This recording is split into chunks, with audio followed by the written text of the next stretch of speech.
ইতিহাসের সাক্ষী কলেরা রোগ কিভাবে ছড়ায় তা আবিষ্কার হয়েছিল যেভাবে ১৯ শতকে যখন পৃথিবীর নানা দেশে লাখ লাখ লোক মারা যাচ্ছে কলেরা রোগে তখন বিজ্ঞানীদের জন্য বিশাল এক চ্যালেঞ্জ হয়ে দাঁড়ায় এই রোগ বিস্তারের রহস্য ভেদ করা। চিকিৎসকরা তখন বুঝে উঠতে হিমশিম খাচ্ছেন যে এই রোগ কিভাবে বিশ্বব্যাপী ছড়াচ্ছে। ভিক্টোরিয়ান যুগের মানুষ তখন মনে করত দুর্গন্ধময় বাতাসের মাধ্যমে কলেরা ছড়ায়। সেই সময় জন স্নো নামে ব্রিটিশ একজন ডাক্তার প্রথম ধরতে পারেন যে কলেরার জীবাণু দ্বারা সংক্রমিত পানির মাধ্যমে এই রোগ ছড়ায়। তবে তার সেই তত্ত্ব প্রমাণের কাজ সহজ হয়নি। ঘিঞ্জি পরিবেশ ও রোগব্যাধির বিস্তার ১৮৫০-এর দশকে লন্ডন তখন আন্তর্জাতিক বাণিজ্যের মূল স্তম্ভ। রানী ভিক্টোরিয়ার বিশাল সাম্রাজ্যের কেন্দ্রবিন্দু লন্ডন হওয়ায় ব্যবসা বাণিজ্যের টানে লন্ডনের জনসংখ্যা তখন বাড়ছে দ্রুত হারে। লন্ডনে বাসাবাড়িগুলো তখন মানুষের ঠাসা, শহরের পরিবেশ খুবই ঘিঞ্জি। ফলে অসুখ বিসুখ ছড়াত গরিবদের মধ্যে বেশি। ডাক্তার জন স্নোর একটি জীবনী গ্রন্থে লন্ডনে বসবাসের চিত্র বর্ণনা করা হয় এইভাবে। এক ঘরে গাদাগাদি করে থাকত পুরো পরিবার। চলত একই সাথে তাদের রান্না খাওয়া, ধোয়াধুয়ি, একই বাথরুম ব্যবহার, একই ছাদের নিচে ঘুমানো। সেখানে একবার কলেরা ঢুকলে তা ছড়াত দ্রুত। অনেক বাড়ি ছিল যেখানে এক ঘরে কয়েকটি পরিবার বাস করত একসাথে। ডাক্তার স্নো এবং সে সময় আরও অনেকেই লন্ডনে এভাবে মানুষের বসবাসের ব্যাপারে উৎকণ্ঠা প্রকাশ করেন। তবে ১৮৪০ এবং ১৮৫০-এ যখন কলেরার প্রাদুর্ভাব হয় তখন জন স্নো খুবই গুরুত্বপূর্ণ একটি বিষয় লক্ষ্য করেন, যার উল্লেখ আছে তার এই জীবনী গ্রন্থে। যারা অপেক্ষাকৃত ভালো পরিবেশে থাকে তাদের মধ্যে কলেরা হলে সেটা পরিবারের এক সদস্য থেকে আরেকজনে ছড়ায় না। কিন্তু যেখানে সবাই সারাক্ষণ একই বেসিনে হাত ধুচ্ছে, একই তোয়ালেতে হাত মুছছে, একই জায়গায় রান্না খাওয়া করছে, সেখানেই রোগ ছড়াচ্ছে দ্রুত। এটা লক্ষ্য করার পর জন স্নোর দৃঢ় ধারণা জন্মায় যে কলেরা বাতাস বা নিঃশ্বাসের মাধ্যমে ছড়াচ্ছে না। কলেরার জীবাণু অন্য কোনোভাবে শরীরে ঢুকছে। বিবিসিকে বলেন আমেরিকায় মিশিগান স্টেট ইউনিভার্সিটির হিউম্যান মেডিসিনের অধ্যাপক ড নাইজেল প্যানেথ, যিনি জন স্নোর একজন জীবনীকার। ইংল্যান্ডে মরক এই ভয়ঙ্কর রোগ ইংল্যান্ডে প্রথম ধরা পড়ে ১৮৩০-এর দশকে। কলেরা ১৮৩০ থেকে ১৮৫০-এর দশক পর্যন্ত ভয়াবহভাবে ছড়িয়ে পড়ে পৃথিবীর নানা প্রান্তে। মধ্য এশিয়ার তাসখান থেকে শুরু করে ইউরোপে মস্কো, পোল্যান্ডের ওয়ার্স, প্যারিস, নানা দেশে কলেরার প্রাদুর্ভাব যেভাবে ছড়িয়েছিল তাতে লন্ডনের মানুষ তখন আতঙ্কে দিন কাটাত কখন এই রোগ লন্ডনে হানা দেবে। এই সময় মানুষ শুধু এটুকুই জানত যে কলেরায় আক্রান্ত হলে মৃত্যু ঘটবে দ্রুত, প্রায় সবাই আক্রান্ত হবার কয়েক ঘণ্টার মধ্যেই। নাইজেল প্যানেথ বলেন ডায়রিয়া কি মানুষ জানত, কিন্তু কলেরার অভিজ্ঞতা তাদের ছিল না। কলেরা ছড়ানোর পর আতঙ্কগ্রস্ত মানুষ প্রথম জানল এই রোগের উপসর্গগুলো কি। হয় প্রবল ডায়রিয়া, নয় বমি, যেন শরীর থেকে সবকিছু বেরিয়ে আসছে। অনেক মানুষ আক্রান্ত হবার ৪ ঘণ্টার মধ্যেই জলশূন্যতার কারণে মারা যেত। শরীর থেকে প্রচুর পরিমাণ পানি বেরিয়ে যেত। অনেক সময় দেখা যেত মল নয়, শুধু ঘোলাটে পানি বেরিয়ে আসছে শরীর থেকে। আর শরীর থেকে নির্গত ওই জলীয় পদার্থ ছিল ভয়াবহ রকমের সংক্রামক, বলেছেন মিস্টার প্যানেথ। কিন্তু কিভাবে সেই সংক্রমণ ছড়ায় সে সম্পর্কে কারও সঠিক কোনো ধারণা ছিল না। কোন কোন বিজ্ঞানী শুধু একটু বুঝেছিলেন যে এই রোগের জীবাণু একজন মানুষ থেকে আরেকজনে সংক্রমিত হচ্ছে।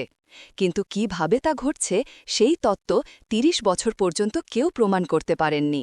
কলেরা ছড়ানো নিয়ে বিভ্রান্তি কোনো রকম তত্ত্ব প্রমাণের চেষ্টার বদলে লন্ডনের স্বাস্থ্য বোর্ড তখন বলতে শুরু করে যে শহরের দূষিত বাতাসই কলেরা ছড়ানোর কারণ এবং মানুষও সেটা বিশ্বাস করতে শুরু করে। এমন একটা তত্ত্ব ছড়ায় যে কলেরা রোগীদের নিয়ে জাহাজ এসে থামছে বন্দরে আর আক্রান্তদের শরীর থেকে নির্গত পচা গ্যাস বায়ুবাহিত হয়ে শহরে ঢুকে সংক্রমণ ছড়াচ্ছে। গ্যাসের সেই তত্ত্ব পরিচিত ছিল মায়াজমা নামে। বলা হতো সব রকম রোগ জীবাণুর কণিকা পচা তরিত তরকারি, মাংস, মল এবং ঘোড়ার বিষ্ঠার দুর্গন্ধময় গ্যাসের মধ্যে বেঁচে থাকে। আর লন্ডন শহরের বাতাস সে সময় যেহেতু ছিল দুর্গন্ধময় গ্যাসের দূষণের শিকার, ফলে এমন ধারণা জন্মায় যে এই পচা গ্যাসের মধ্যে থাকা জীবাণু থেকে শহরে কলেরা ছড়াচ্ছে। লন্ডনের স্বাস্থ্য বোর্ড তখন টেমস নদীর ওপর বাতাসের চাপ পরীক্ষা করে দেখতে যে পচা গ্যাস আর কলেরা ছড়ানোর মধ্যে কোনো যোগসূত্র আছে কিনা। জন স্নো কিন্তু বিশ্বাস করেননি যে কলেরার জীবাণু ছড়ানোর কারণ শহরের দূষিত বাতাস। পেশায় চিকিৎসক হলেও ড স্নো বাতাস ও গ্যাসের প্রবাহ নিয়ে অনেক গবেষণা করেছেন।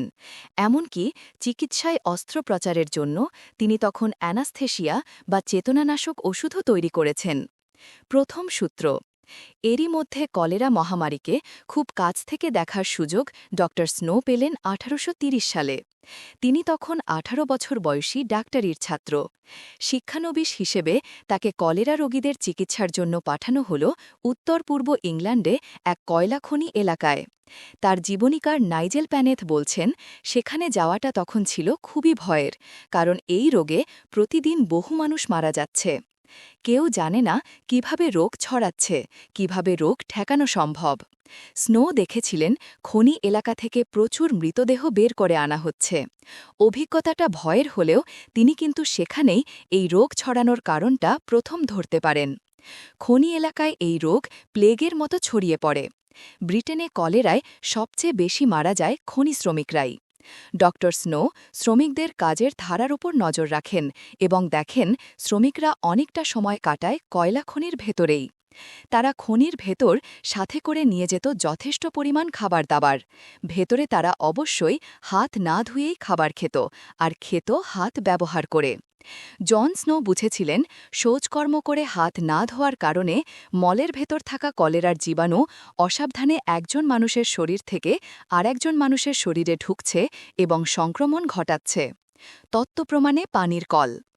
তাঁর এই তত্ত্বপ্রমাণের চেষ্টা জন স্নো করলেন যখন 1854 সালে ব্রিটেনে কলেরা আবার মহামারী আকারে দেখা দিল।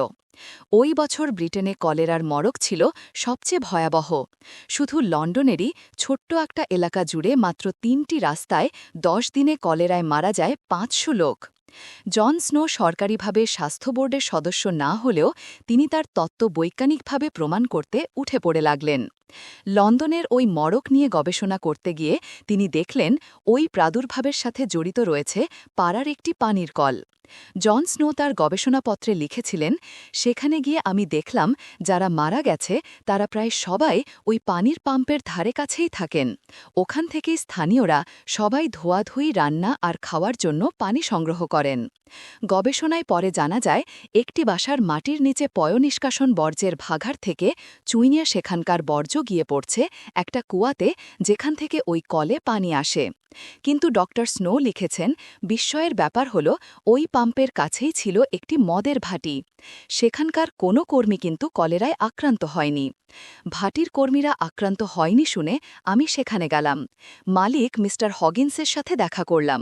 শুনলাম সেখানে 70 জনের মতো লোক কাজ করেন। মিস্টার হগিন্স বললেন, সেখানে প্রত্যেক কর্মীর জন্য প্রতিদিন নির্দিষ্ট পরিমাণ মদের বরাদ্দ থাকে। তার কর্মচারীরা পিপাসা পেলে পানি খায় না, বরং বিনামূল্যে পাওয়া মদ পান করে তেষ্টা মেটায়। অর্থাৎ ওই পাম্পের পানি তারা একেবারেই খায়নি, ফলে কলেরায় আক্রান্তও হয়নি। নাইজেল প্যানেথ বলছেন, ড স্নো তার এই তত্ত্ব প্রমাণের জন্য দীর্ঘদিন ধরে কাজ করেছেন। এমনকি এই তত্ত্ব নাকচ করে দিতে পারে এমন উদাহরণও তিনি সবসময় খুঁজেছেন, কিন্তু প্রত্যেকটি ক্ষেত্রে দেখেছেন তার তত্ত্বই সত্য প্রমাণিত হচ্ছে। এবার অকাত্য প্রমাণ। অবশেষে তার কাছে এই তত্ত্ব অকাত্যভাবে প্রমাণ করার সুযোগ এলো যে শুধু দূষিত পানি নয়, রোগ জীবাণু সংক্রমিত পানি কলেরা ছড়ানোর একমাত্র কারণ। দক্ষিণ লন্ডনে একটি এলাকার সন্ধান তিনি পেলেন, যেখানে কলের পানি সরবরাহ করে দুটি আলাদা কোম্পানি। প্রথম কোম্পানির পানির উৎস হল টেমস নদী, যেখানকার পানির সাথে পয়ঃনিষ্কাশনের বর্জ্য মিশছে, আর দ্বিতীয় সংস্থাটির পানি আসছে পরিশুদ্ধ উৎস থেকে। তিনি দেখলেন ওই এলাকায় যে 44 জন কলেরায় মারা গেছে তাদের প্রত্যেকের বাসায় পানি আসত টেমসের ওই উৎস থেকে।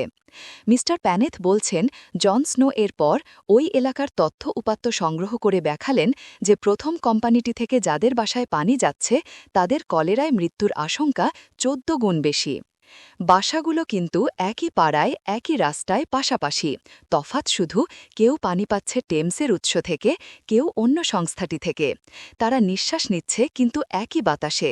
কাজেই তিনি বললেন, বাতাসকে এখানে দায়ী করব কোন যুক্তিতে? জন স্নো এর 2 বছর পর স্ট্রোকে আক্রান্ত হয়ে মারা যান। ব্রিটেনের জনস্বাস্থ্য বিষয়ক বোর্ড মৃত্যুর পর তার তত্ত্বকে পূর্ণাঙ্গ স্বীকৃতি দেয়। ড স্নো সেটা শুনে যেতে পারেননি। লন্ডনের পয়ঃনিষ্কাশন ব্যবস্থারও এরপর সংস্কার করা হয়, সেটাও দেখে যেতে পারেননি তিনি। বিশ্ব স্বাস্থ্য সংস্থার হিসাব অনুযায়ী এখনও পৃথিবীতে প্রতি বছর 40 লাখ মানুষ কলেরায় আক্রান্ত হয়, যা নিরাপদ পানি সরবরাহ এবং নিরাপদ পয়ঃনিষ্কাশন ব্যবস্থার মাধ্যমে ঠেকানো সম্ভব। মি প্যানেথ বলছেন, ড স্নো কলেরা ছড়ানোর কারণটা সঠিকভাবে ধরতে পেরেছিলেন। মানুষ থেকে মানুষের সংক্রমণ ছড়ানোর পথ খোঁজার জন্য তার নিরলস প্রয়াস মহামারী বিষয়ে গবেষণার পথ খুলে দিয়েছিল। মানুষ প্রথম ভাবতে শিখেছিল যে কোনো সংক্রামক রোগের মহামারী ঠেকানোর মূল উপায় সংক্রমণ কিভাবে ছড়াচ্ছে সেটা চিহ্নিত করা। গ্রন্থনা অধ্যাপক মহসিন আলী আঙুর, সম্পাদক ও প্রকাশক মুজিবনগর খবর.com, মেহেরপুর।